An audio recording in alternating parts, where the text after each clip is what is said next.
안녕하세요, 뉴스반장입니다. 작정이라도 한 듯 미친 듯 튀어나오기 시작한 친일 매국 세력들, 마치 물 만난 물고기 같다는 생각을 하게 되는데요. 이제는 부끄러움도 창피함조차 느끼지 못하는 모양입니다. 초유의 반쪽짜리 광복절 행사와 일본이 사라져버린 대통령 경축사를 두고 후폭풍이 연일 이어지고 있는데요. 여기에 쐐기를 박은 믿지 못할 망언이 대한민국 국가안보실 차장 입에서 나왔습니다. 김태호 국가안보실 차장이 일본에게는 억지로 사과를 받아내는 게 진정한가라며 중요한 건 일본의 마음이라고 밝혀 그 충격과 파장이 커지고 있는데요. 이 사람은 대체 어느 나라 국민일까요? 미치지 않고 이런 말이 가능한가요? 혹시 일본 국적입니까? 야당은 국민을 어디까지 절망시키려 하는 거냐며 반발했는데요. 충격과 경악, 분노와 반발을 넘어서 이 정권은 반드시 퇴출해야 할 이유가 명확해졌습니다. 과거사 문제와 한일 관계 등 일본에 대한 언급이 사라졌던 윤석열 대통령의 광복절 경축사. 광복절에 느닷없이 남북 통일을 이야기하며 이날이 광복절인지 현충일인지 알 수 없는 꼴값을 보여줬는데요. 일본에서조차 이례적이라는 지적이 나왔습니다. 정부가 일본에 할 말을 못하고 있는 것 아니냐는 지적에 대통령실 핵심 참모인 김태호 국가안보실 1차장은 KBS에 출연해 이렇게 말했는데요. 이제 자신감을 갖고 일본을 대하는 것이 더 윈윈의 게임이 되지 않겠는가 이렇게 생각합니다. 예. 중요한 건 일본의 마음이죠. 예. 마음이 없는 사람을 다그쳐서 억지로 사과를 받아낼 때 그것이 과연 진정한가. 라인야오 사태와 사도광산 논란에도 정부가 목소리를 내지 않는 것이 오히려 한일 관계에 대한 자신감이며 윈윈이라는 건데요. 김 차장은 이어 일본에 억지로 사과를 받을 필요가 없다는 취지로 말을 이어갑니다. 과거사 문제에 대해 일본이 또 고개를 돌리고 필요한 말을 하지 않는다면 엄중하게 따져야겠지만 중요한 건 일본의 마음이라는 건데요. 이쯤 되면 미친 거죠. 왜 대한민국 국민의 마음은 생각하지 않는 걸까요? 오로지 일본에 충성을 다해야 하는 이유가 있는 걸까요?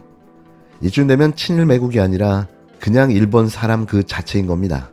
그러면서 중요한 건 일본의 마음이죠. 마음이 없는 사람을 다그쳐서 억지로 사과를 받아낼 때 그것이 과연 진정한가라고 앵커에게 되묻는데요.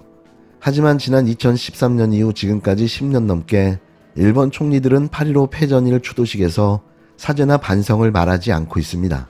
야권은 김태호 차장의 발언에 극강의 분노를 표했는데요. 더불어민주당은 가해자가 사과를 거부하면 죄를 묻지 않는 것이 윤석열 정부의 정의가 아니냐며 국민의 목소리엔 귀를 틀어막고 일본의 마음을 헤아려 대변해주고 있으니 황당무계하다고 강력 비판했습니다.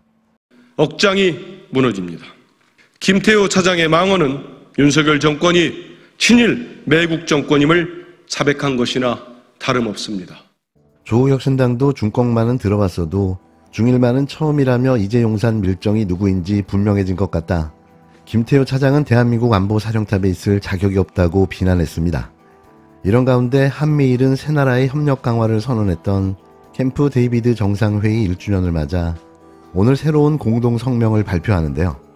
윤석열 정부가 꾸준히 일본과 밀착하는 행보를 보여온 만큼 이번 공동성명에 담길 메시지에도 관심이 쏠리고 있습니다. 그래봐야 5년짜리 공무원 나부랭이들인데요. 이들이 무너뜨린 대한민국의 국격과 민족의 자존심은 어떻게 회복할 수 있는 걸까요? 정신 나간 정부, 얼빠진 인간들, 역대 최악입니다.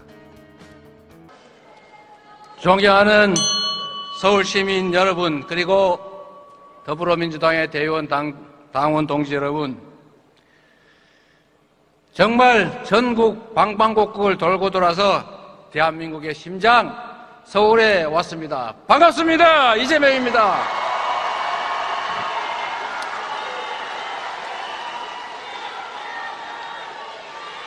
그런데 대한민국의 심장은 튼튼합니까?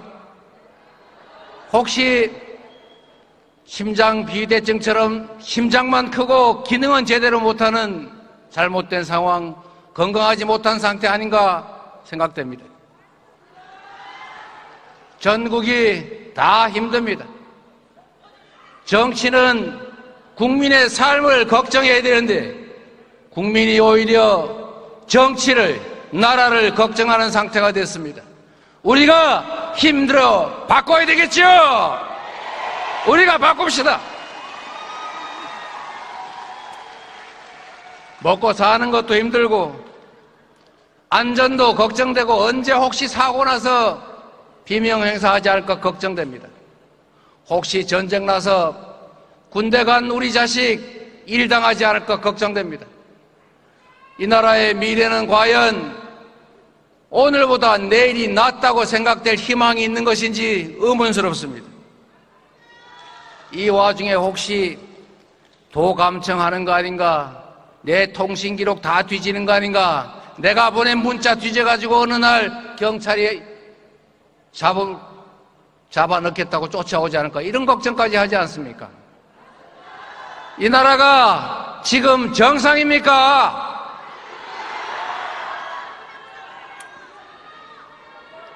성장은 고착화돼서 기회는 줄어들고 양극화, 불평등은 극심해지고 있습니다.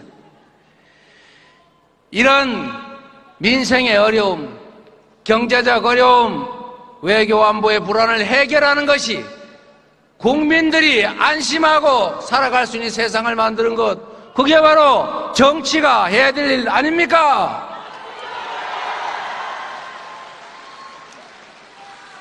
새로운 시대가 시작되고 있습니다.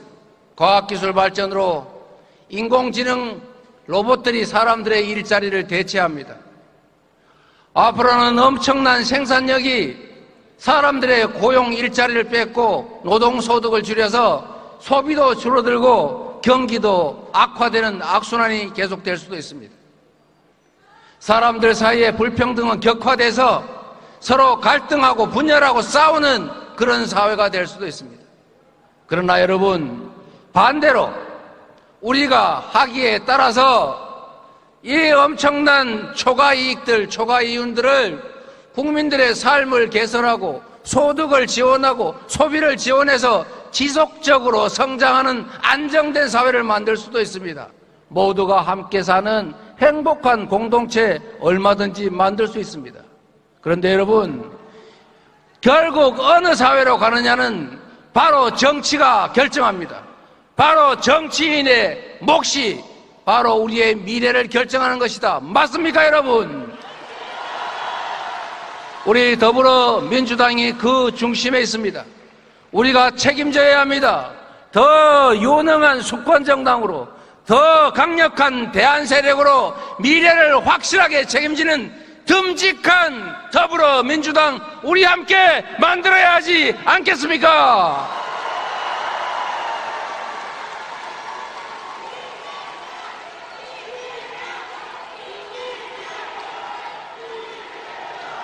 그 더불어민주당을 당원 여러분과 함께 만들어 갈 것입니다.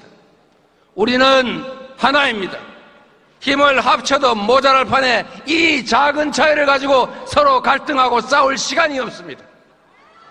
우리 안에 아무리 차이가 큰들 우리가 싸워 이겨야 될 그 상대와의 격차만큼 크겠습니까, 여러분? 작은 차이를 이해합시다. 우리는 더불어민주당의 큰 그릇 안에 들어가 있는 식구들입니다. 국민들이 더불어민주당에 기대고 있습니다. 더불어민주당이 국민에게 희망을 주어야 합니다. 우리가 하기에 따라서 국민들은 우리를 선택할 수도 기대할 수도 있고 또 우리 하기에 따라서 버림받을 수도 있습니다. 국민의 기대를 받는 대한민국의 미래를 책임지는 확실한 수권정당으로 우리 함께 손잡고 나아가지 않겠습니까?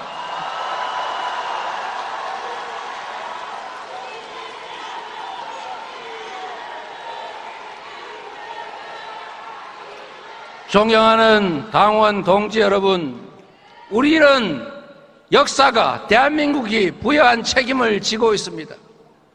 이 암울한 현실을 확실하게 이겨내고 오늘보다는 내일이 나을 것이라고 믿어지는 그런 세상을 만들어야 하지 않겠습니까? 우리가 바로 국민의 희망이어야 하지 않겠습니까? 우리가 바로 대한민국 국민들의 미래를 책임져야 하지 않겠습니까?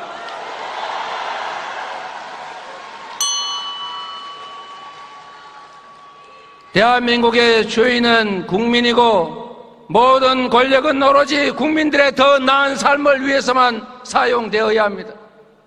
대한민국의 민주주의를 책임지는 것은 바로 민주정당이고 정당은 당원이 주인 아니겠습니까? 우리가 대한민국 국민의 집단 지성을 믿었고 그 국민의 힘으로 오늘 이 대한민국이 있는 것처럼 더불어민주당의 당원을 믿고 그 당원의 의지가 관철되는 민주정당이라야 대한민국의 민주주의를 책임지지 않겠습니까? 이제 확실하게 당원 여러분께서 더불어민주당을 책임져 주십시오. 더불어민주당의 당원들이 민주적인 대중정당 더불어민주당을 통해 확실한 대한민국의 민주주의를